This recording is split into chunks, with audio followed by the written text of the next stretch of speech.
In combat class, recruits mocked her as weak. Seconds later, a 230-pound giant hit the ground, and no one dared to breathe. The combat training mat stretched before them like an arena where reputations were made and shattered, where the weak were exposed, and the strong proved their worth through blood, sweat, and the bone-jarring impact of bodies hitting the ground. Staff Sergeant Michael Tank Morrison stood at the center like a colossus, 230 pounds of muscle forged through years of combat deployments, arms that could bench press twice his body weight, and hands that had ended fights before most people realized they'd begun. Around him, 23 Marine recruits formed a semicircle, their eyes reflecting the mixture of fear and admiration reserved for warriors who'd proven themselves in the crucible of actual combat. At the edge of that circle, almost invisible in her medical fatigues, stood the woman they'd been mocking for 3 weeks. The Navy nurse who looked like a strong wind could knock her over, who spoke in soft tones that seemed foreign in their world of aggressive masculinity, and who was about to teach them a lesson about assumptions that none of them would ever forget. Before we dive into this incredible story of hidden expertise, impossible marksmanship, and the moment that revealed one of America's most lethal precision shooters, tell us in the comments which country you're watching from today. And if you believe that deadly skills often hide behind the most innocent appearances, hit that subscribe button to support our channel. The laughter had started during her first day at Marine Corps Recruit Depot Parris Island, when Lieutenant Jessica Kim had been assigned as the primary medical officer for Platoon 3012's Advanced Combat Training Cycle. It began with whispered comments about her height, barely 5 feet 3 inches in combat boots, evolved into questions about whether someone so obviously delicate could handle the physical demands of supporting Marine training, and culminated in open mockery about what they termed playing soldier in an environment designed to forge America's most lethal fighting force. They only knew her as the soft-spoken medical officer who treated their training injuries with gentle hands that seemed more suited for pediatric care than combat medicine, who maintained professional boundaries that suggested she viewed her assignment as temporary duty rather than integration into their brotherhood of warriors, and who appeared genuinely uncomfortable with the aggressive culture that defined Marine Corps training. Lieutenant Kim moved through her duties with quiet efficiency, carrying medical supplies with the careful precision of someone more comfortable in sterile hospital environments than dusty training grounds, and speaking in measured tones that contrasted sharply with the shouted commands and crude humor that characterized their daily existence. To the drill instructors responsible for transforming civilian recruits into Marine warriors, Lieutenant Kim represented the kind of military medical personnel they'd worked with throughout their careers, technically competent at healthcare delivery, but fundamentally separate from the warrior culture that made Marines different from other military services. She provided professional medical support, maintained appropriate military courtesy, and fulfilled her assigned responsibilities with competence that met all official requirements. But she also maintained emotional distance that prevented the kind of personal bonds that characterized effective military units, avoided participating in the informal interactions that built trust between warriors, and demonstrated obvious discomfort with the physical aggression that defined Marine combat training. Staff Sergeant Morrison, who served as the platoon's senior drill instructor and had responsibility for developing combat skills that would keep Marines alive in hostile environments, had initially viewed Lieutenant Kim as a necessary administrative requirement rather than a valuable team member. His 17 years of military service included multiple combat deployments where medical personnel had proven their worth through actions under fire.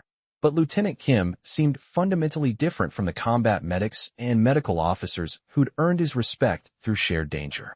The medical officer is technically competent, Staff Sergeant Morrison had mentioned to his assistant instructors during their weekly evaluation meeting, but she doesn't understand Marine culture or appreciate what we're trying to accomplish here. Treats this like a civilian healthcare assignment instead of military service. Maintains professional distance that suggests she doesn't want to be here.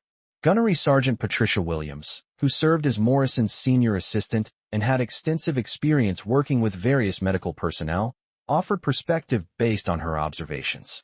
Staff Sergeant, some medical officers just focus on healthcare responsibilities without getting involved in unit culture. Doesn't necessarily mean they can't perform when required. But Morrison's concerns went beyond cultural integration to fundamental questions about Lieutenant Kim's ability to function effectively if their training ever transitioned from exercises to actual emergencies. Gunny Williams, medical personnel assigned to combat units need to understand the warrior mindset and be comfortable with physical aggression. Lieutenant Kim seems genuinely disturbed by the violence we train Marines to inflict on America's enemies. The recruits had developed their own opinions about Lieutenant Kim based on 3 weeks of observation and interaction. To them, she represented everything that was wrong with military policies that forced combat units to accept personnel who clearly weren't suited for warrior environments. Private First Class David Chun, a former college football player whose physical strength and aggressive attitude had made him a standout recruit, had become the unofficial spokesman for the platoon's assessment of their medical officer. Chin's background in competitive athletics had prepared him for the physical demands of Marine training, but his traditional views about gender roles made him skeptical of female personnel in military environments. Doc Kim is probably fine in a hospital, Chun had commented to his fellow recruits after a particularly challenging combat training exercise, but she doesn't belong here. Look at how uncomfortable she gets during combatives training, how she flinches when we practice unarmed combat techniques, how she maintains distance like she's afraid of getting dirty. Medical personnel assigned to Marines need to understand that we're warriors, not patients in a civilian hospital. Private Rodriguez, whose previous military experience included service with various medical units, offered a different perspective based on his broader exposure to military healthcare personnel.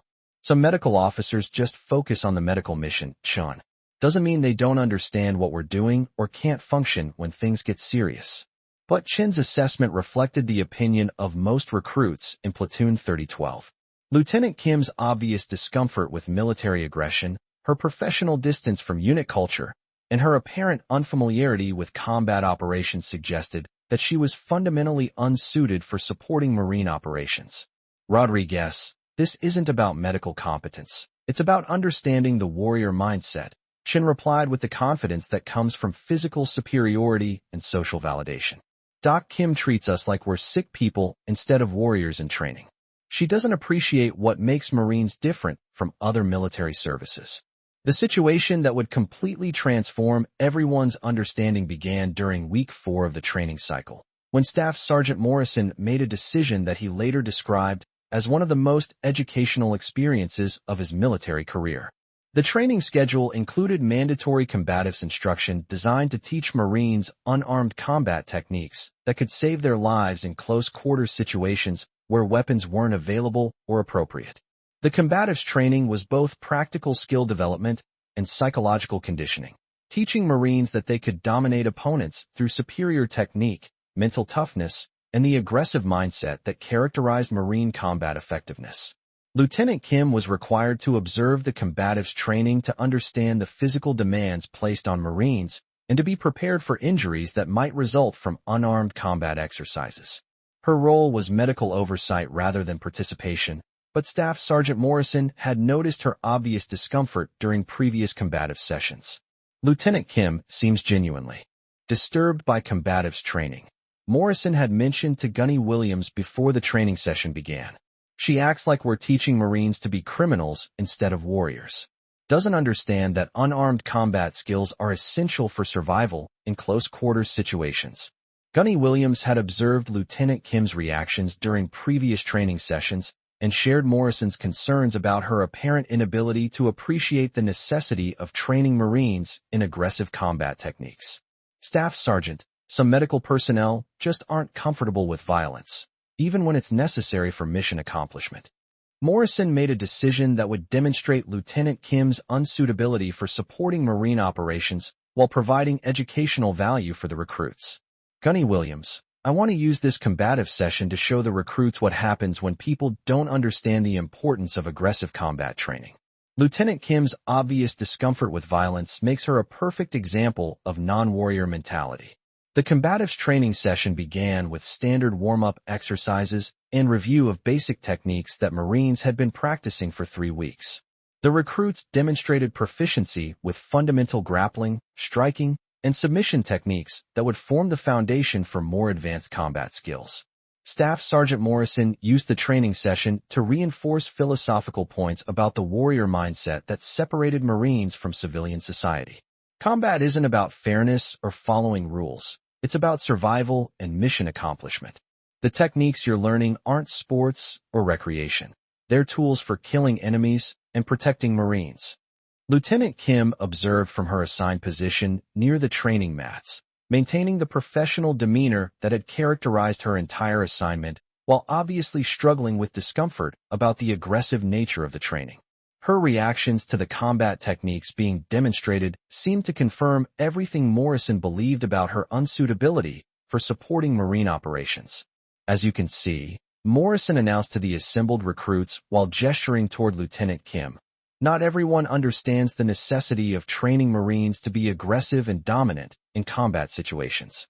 Some people are uncomfortable with the reality that Marines must be capable of inflicting violence on America's enemies." The recruits followed Morrison's gesture toward Lieutenant Kim, many of them sharing his assessment that their medical officer represented non-warrior mentality that was incompatible with Marine culture. Her obvious discomfort with combatives training seemed to validate their skepticism about her suitability for supporting combat operations. But Morrison wasn't finished with his demonstration of the difference between warrior and non-warrior mindsets. He made a decision that would provide what he expected to be a clear illustration of why Marines needed to maintain separation between warrior culture and civilian attitudes about violence. "Lieutenant Kim," Morrison announced in a voice loud enough for all recruits to hear clearly, "would you be willing to participate in a combatives demonstration to help the recruits understand different approaches to physical conflict?" Lieutenant Kim looked up from her medical supplies with an expression that suggested she was processing the implications of Morrison's request. Her response was delivered in the same professional tone she used for all military interactions. "Staff Sergeant Morrison, what type of demonstration would be most helpful for recruit training?" Morrison's answer revealed his intention to use Lieutenant Kim as an example of non-aggressive mentality that would contrast with Marine warrior culture. "Lieutenant Kim, I'd like you to demonstrate defensive techniques against a larger, stronger opponent to show the recruits how people without warrior training typically respond to physical aggression." Lieutenant Kim seemed to consider the request carefully, as if weighing factors that weren't obvious to the observers. Her response revealed willingness to participate that surprised everyone who had been assuming she would decline involvement in combat training. "Staff Sergeant Morrison, who would serve as the opposing participant in this demonstration." Morrison's response revealed his confidence that the demonstration would prove his point about Lieutenant Kim's unsuitability for warrior environments.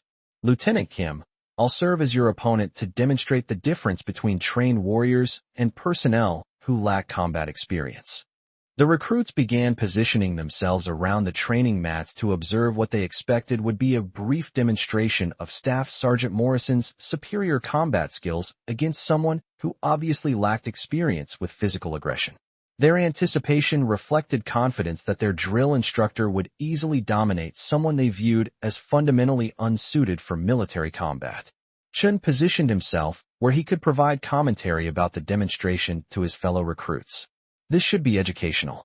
Doc Kim is about to learn why Marines train differently from medical personnel. Staff Sergeant Morrison is going to show her what real combat techniques look like." Rodriguez, whose respect for medical personnel made him uncomfortable with using Lieutenant Kim as a demonstration target, expressed concerns about the appropriateness of the exercise. "I don't think this is a good idea. Medical officers aren't supposed to participate in combatives training. Someone could get hurt."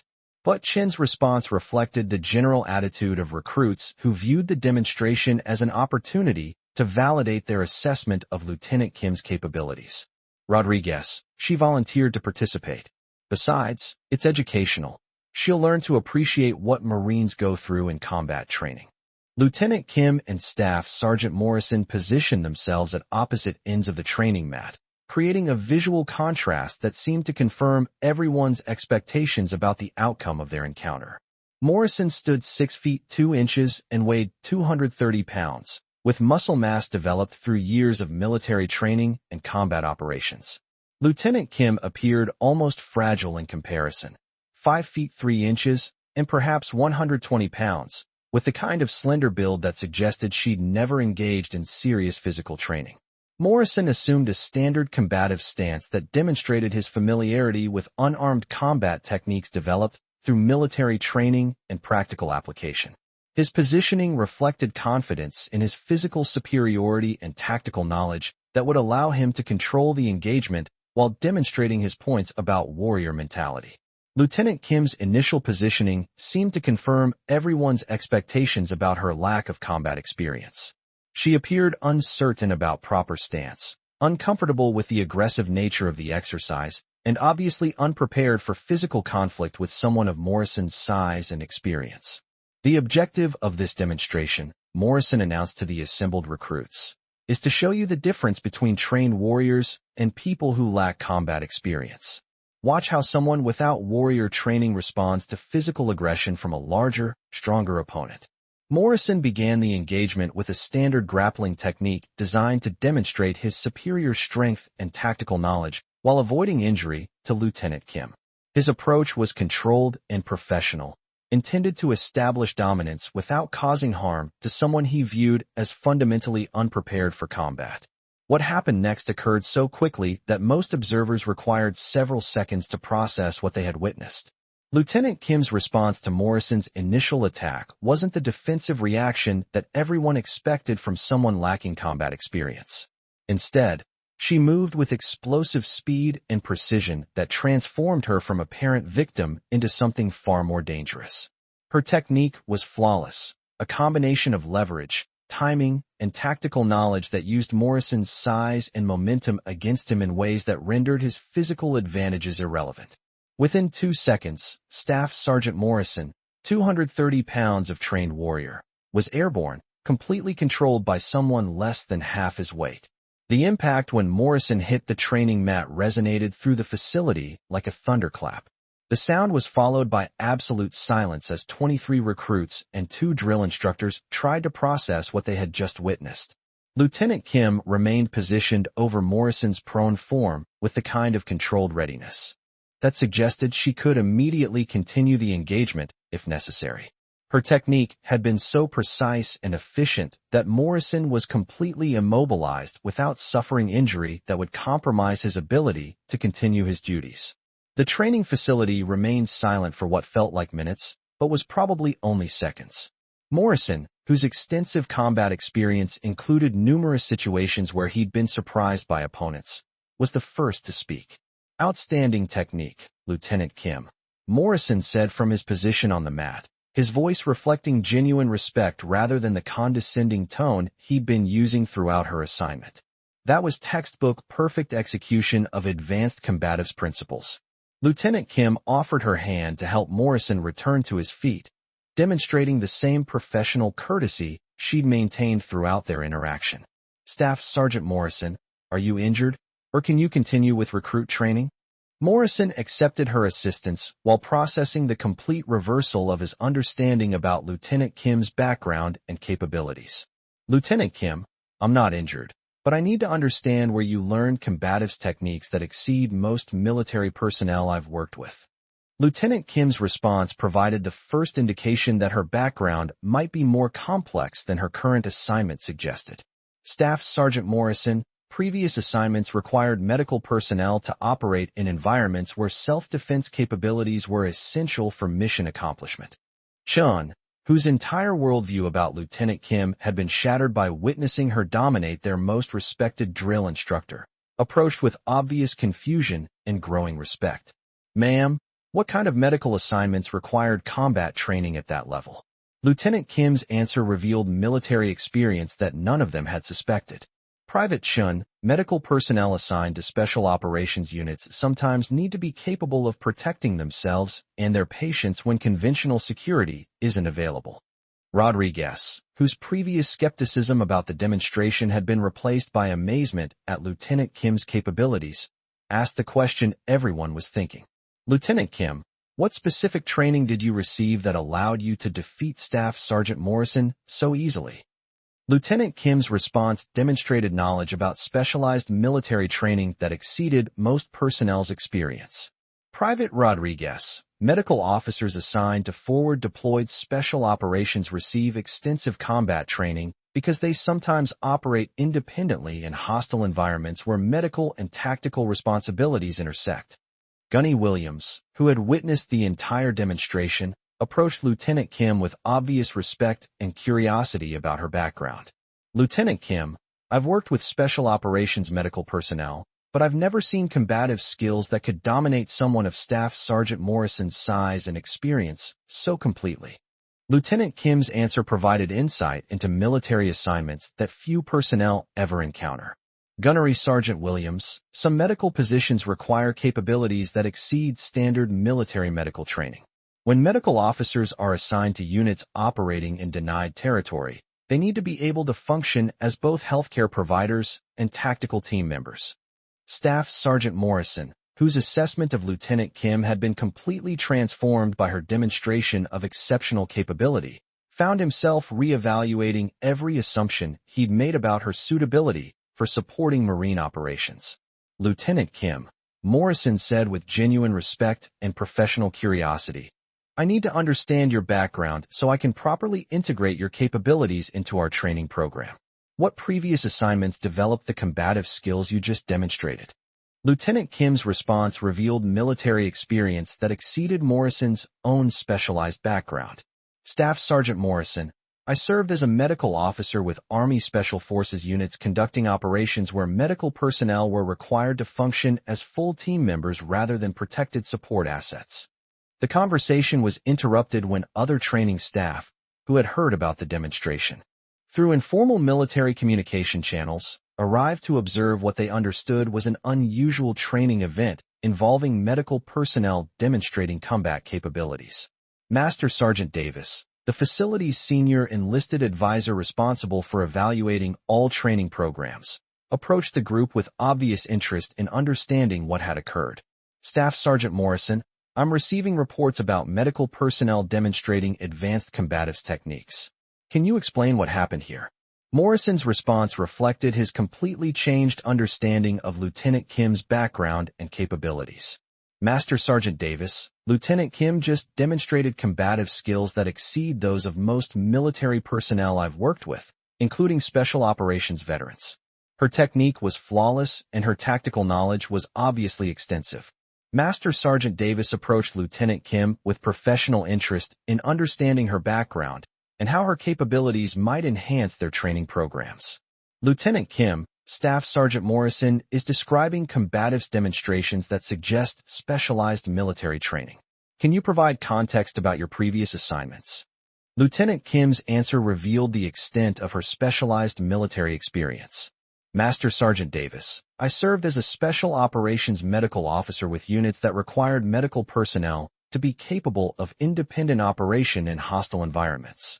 The combatives training was necessary because medical officers sometimes needed to protect themselves and their patients without conventional security support." Over the following weeks, Lieutenant Kim's background was gradually revealed through official channels and her willingness to share operational experience that had been classified at levels preventing previous discussion. She had served with Army Special Forces A-teams conducting deep reconnaissance missions where medical personnel were integrated team members rather than protected support assets. Her assignments had included operations where medical officers needed to function as snipers, demolition specialists, and tactical leaders depending on mission requirements. Her combatives training had been conducted at military schools that provided instruction to special operations personnel, including techniques designed for smaller individuals to defeat larger opponents through superior technique rather than physical strength. "The operations I supported," Lieutenant Kim explained to Morrison and his staff during comprehensive briefings, "required medical personnel who could fulfill any team role necessary for mission success. Sometimes that meant providing medical care, sometimes it meant serving as a sniper, and sometimes it meant protecting the team through close-quarters combat." Her specialized training had included advanced combatives instruction at multiple military schools, weapons proficiency with systems ranging from precision rifles to explosive devices, and tactical leadership training that prepared medical officers to assume command when circumstances required. The training programs at the facility were significantly enhanced by integrating Lieutenant Kim's specialized knowledge and capabilities. Her combatives expertise provided instruction that exceeded what was available through standard Marine training resources. Chun, whose initial skepticism about Lieutenant Kim had been completely eliminated by witnessing her capabilities, became one of her most dedicated students and strongest advocates. Lieutenant Kim showed me that true warriors come in many forms, and that the people we underestimate might be the most dangerous opponents we'll ever face. Rodriguez, whose respect for medical personnel had been confirmed in ways he'd never expected, found his understanding of military medicine completely transformed. Lieutenant Kim proved that in special operations, medical personnel aren't just healthcare providers. They're full team members whose specialized skills make entire units more effective. Morrison, whose assessment of Lieutenant Kim had undergone complete reversal, became one of her strongest supporters for expanded training responsibilities. Lieutenant Kim demonstrated that exceptional capability often hides behind professional roles that don't reveal the full extent of someone's background and training. The combatives programs that Lieutenant Kim developed were eventually adopted throughout Marine training commands, establishing new standards for unarmed combat instruction that emphasize technique over strength. Her methods enhanced the effectiveness of Marine training by demonstrating that superior technique could overcome physical disadvantages, providing smaller Marines with capabilities they'd never believed possible. But perhaps Lieutenant Kim's most important contribution was proving that assumptions based on appearance and current assignment could be spectacularly wrong, and that true warrior capability often chooses modesty over display. The story of the medical officer who defeated the 230-pound drill instructor became legendary throughout Marine training commands, shared with new recruits as an example of how exceptional capability often hides behind gentle professional demeanor. The most important lesson from Lieutenant Kim's demonstration, instructors would tell new recruits, is that true warriors are defined by their capabilities rather than their appearance, and that the people who seem least threatening might be the most dangerous opponents you'll ever encounter. Years later, when Lieutenant Kim was promoted to senior leadership positions in Special Operations Medical Command, her legacy lived on in combatives training programs that emphasized technique over size and in policies that prevented discrimination based on assumptions about personnel capabilities. Her story reminded everyone in the military that medical personnel and special operations must be prepared for integrated tactical responsibilities, and that the most effective military medical officers are often those whose specialized training exceeds the requirements of their current assignment. The moment when Lieutenant Kim had flipped Staff Sergeant Morrison had lasted only seconds, but its impact continued for years, reminding everyone that exceptional capability often chooses humility over demonstration, and that the most dangerous assumptions are those we make about people based on their appearance rather than their actual background and training. Lieutenant Kim's demonstration had proven that true professional excellence transcends physical characteristics and current job assignments, and that the highest form of capability is often the kind that remains hidden until circumstances require its revelation. The combat training session that was designed to demonstrate Lieutenant Kim's unsuitability for Marine operations had instead revealed capabilities that enhanced the training of every Marine who witnessed her technique, proving that sometimes the most important lessons come from discovering we were completely wrong about someone we thought we understood. Before we leave you today, here's our question. Have you ever witnessed someone completely reverse expectations by demonstrating capabilities that no one knew they possessed? Have you seen situations where people's assumptions about others were shattered by unexpected displays of skill or strength? Tell us in the comments about the moments when you realized that true capability often hides behind modest appearances and professional roles. And if you believe that warriors are defined by their actions rather than their appearance, and that the most dangerous people are often those who choose humility over aggression, hit that subscribe button to support our channel. Every story reminds us that exceptional capability often chooses discretion over display, and that the people we underestimate based on their current roles might be the ones who could teach us the most about excellence. We'll see you in the next story where we'll discover another incredible tale of hidden capability and the power of proving your worth through actions that speak louder than any words ever could.